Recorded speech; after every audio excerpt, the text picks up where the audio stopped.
আপনি দেখছেন news now, আমরা জানি কোনটা খবর। আগরতলা সরকারি নার্সিং কলেজে বৃহস্পতিবার আয়োজিত হয় রক্তদান শিবির। আইজিএম হাসপাতাল পরিসরে সরকারি নার্সিং কলেজের এদিনের অনুষ্ঠানে উপস্থিত ছিলেন মুখ্যমন্ত্রী ডাক্তার মানিক সাহা। রাবার এবং চায়ের মতো শিল্পগুলিকে সামনে রেখে রাজ্যের আর্থিক প্রবৃদ্ধির বিষয়টিতে গুরুত্ব দেওয়া হচ্ছে বলে এদিন জানিয়েছেন মুখ্যমন্ত্রী। রাজ্যের রাবার গুণমান সম্পন্ন, এবার একে ভিত্তি করে টায়ার তৈরির কারখানা স্থাপনের চিন্তা ভাবনা করা হচ্ছে বলে জানিয়েছেন মুখ্যমন্ত্রী ডাক্তার মানিক সাহা। অপরদিকে ত্রিপুরা চা দার্জিলিংয়ের থেকেও বেশি গুণমান সম্পন্ন, যা শিল্পের বিকাশের মধ্য দিয়ে রাজ্যের আর্থসামাজিক পরিস্থিতির উন্নয়নের পরিকল্পনার কথাও এদিন জানিয়েছেন মুখ্যমন্ত্রী ডাক্তার মানিক সাহা।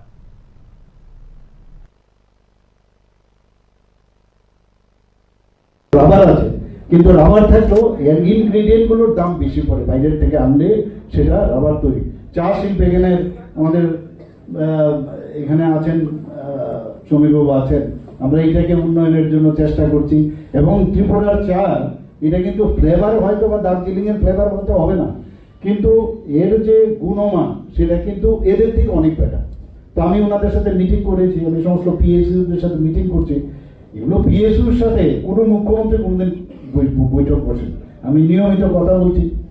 এবং আমি যা দেখলাম এর যে গুণাবলীগুলো যাতে সমস্ত মানুষ সারা পৃথিবীর মধ্যে জানানো যায় যে এই ত্রিপুরার চা খেলে, আর এটাকে অলরেডি ব্র্যান্ডও করেছে, এটা অলরেডি একটা লোগো লাগানো হয়েছে।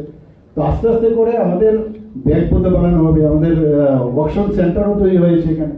কারণ এখান থেকে গিয়ে গুয়াহাটি বা কলকাতায় গিয়ে যখন অকশন হয় আমাদের খরচ বেশি পড়ে।